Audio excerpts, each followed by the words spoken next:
Interproximal reduction. When, why, and how. Welcome to this episode of Orthodontics in Summary. Today's podcast episode is looking at interproximal reduction. When it should be carried out, why does it matter, and how to clinically be effective in terms of delivery. In this episode, we'll also be looking at different clinical protocols, their advantages and disadvantages, as well as a critical look at IPR with aligner software planning. This episode is based on an excellent lecture given by Flavia Artese at this year's AAO annual session just last month over in Philadelphia, as well as insights from my own research and clinical practice on this topic. So to start off with, how much IPR can be carried out? Well, the recommendation is up to a third or a half of the outer enamel. And this information has been quantified in a systematic review by KLSM in 2021. There was actually a letter to the editor based on this study by Bozio in 2022, where he very much simplified the information from KLSM's systematic review and presented an excellent table which has been added to the notes for this podcast. And in it he described the quantity of enamel present for each individual tooth and highlighted that the distal surfaces have usually 5 to 10% greater enamel than the mesial surfaces. Can any tooth have IPR? Well, the answer is no. It depends on the tooth shape. Triangular teeth are ideal, as with larger interradicular distance. Therefore, the roots can approximate and still maintain a significant distance between them. However, square-shaped teeth are very different. They have reduced interradicular distance, and that means after IPR, the roots become closer together. Now, the critical distance is 0.8 of a millimeter. At this point of root approximation, there is tissue loss and destruction, the loss of crestal bones. That was Tayera's study from 2008. Are we accurate in terms of clinical practice at delivering IPR? Well, when it comes to looking at manual strips, rotary discs and oscillating strips, the answer in short is no. This is Jonah's study from 2013 that showed there was an error of up to 0.1 millimeter when it came to our clinical practice. The next half of the podcast looks at different clinical tips and pearls around IPR. The first is looking at the quantity. If we're carrying out between 0.1 and 0.2 millimeters, Flavia recommended using manual strips, and I concur. It's cost effective, anatomically easy to deliver, good reduction. However, for larger quantities, 0.3 and above, something mechanized should be used just to be clinically efficient. Any item which is used, whether it's going to be using hand strips, discs, oscillating strips or burrs, polishing is required. Now, Jack Sheridan looked into this back in 1989 and showed that if furrows and grooves of 25 microns or greater are left, they are sufficient for plaque retention. So therefore a fine grit is required to be able to polish out these furrows and grooves.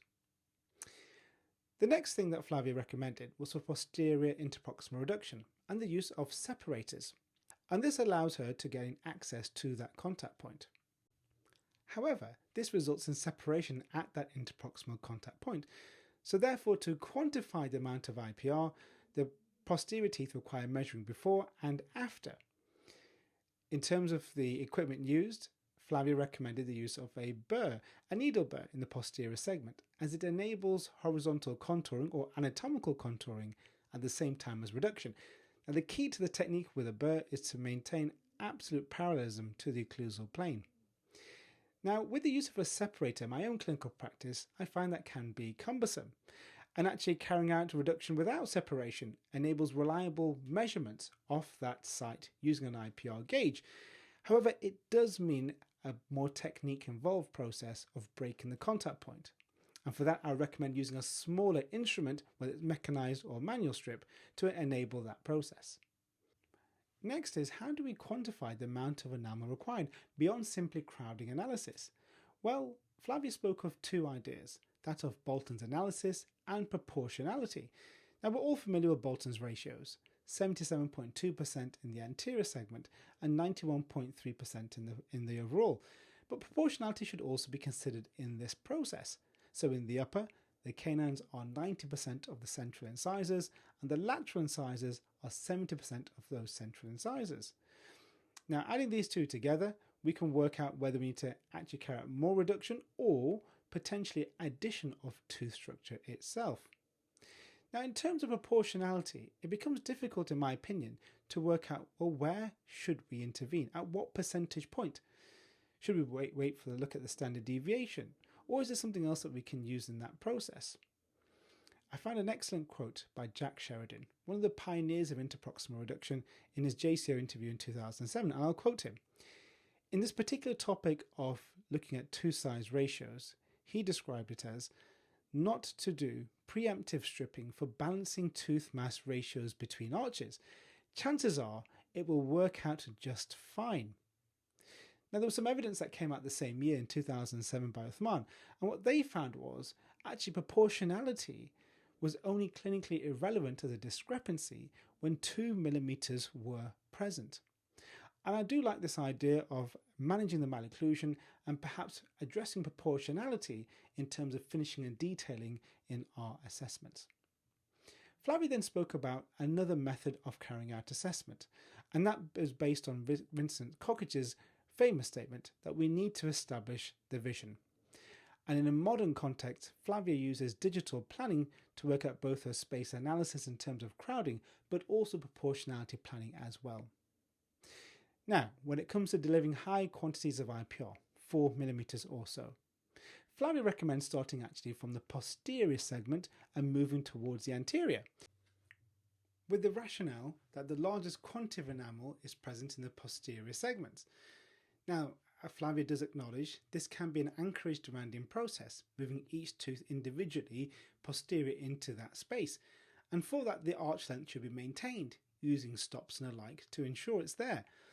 However, I find in clinical practice it can be very difficult to maintain these small amounts of spaces with posterior to anterior movements. When it comes to my clinical practice, I tend to focus on anterior interproximal reduction. Now, it's interesting looking at some of the research into this. Tony Weir's group in 2021 published a great paper looking at 500 cases by 10 orthodontists over in Australia, and they found the most common site for interproximal reduction was actually the lower anterior segment when it comes to IPR. What about IPR for teeth which are overlapping? Well, it's difficult to achieve ideal anatomy with anything motorized because of the two contact points not being aligned. And I think from everything that Flavia says in her excellent lecture, this is probably the key take-home messages. Teeth which are overlapping cannot have high quantities of IPR carried out mechanically. However, it is possible to carry out some IPR, in my opinion at least, on teeth which are overlapping, and that's by using manual strips which are single-sided. However, the quantity is limited to 0.1 to 0.2 of a millimeter. Well, what are the other limitations when it comes to IPR? I'm really glad to hear Flavia describe 4 to 5 millimeters as her upper limit. Now, although Jack Sheridan did describe the possibility of 8.9 millimeters in a technical sense, it is highly challenging to deliver that IPR and also utilize it within the arch, and other modalities of space creation are more amenable to predictability. Finally, Flavia addressed the question of why IPR seems to be so much more with aligner cases, and she referenced Dahas's 2024 study, in which it was described how algorithms, perhaps due to cost-effective motives, are driven to reduce the quantity of aligners in a case. So therefore IPR is lent on more, as it is more complex and involved, to have sagittal correction take place. She also mentioned the timing of IPR for aligner cases, and it can be inappropriate with large amounts of IPR on overlapping teeth, which can be clinically difficult, if not impossible, to perform. I thought this was an excellent lecture. Now, my conflict of interest is that I also have a course on interproximal reduction, but it's great to see this topic having light shed on it, as well as the variation in protocols present. And I think that's probably the key message for myself, is that it's not a protocol for IPR, it's protocols for APR.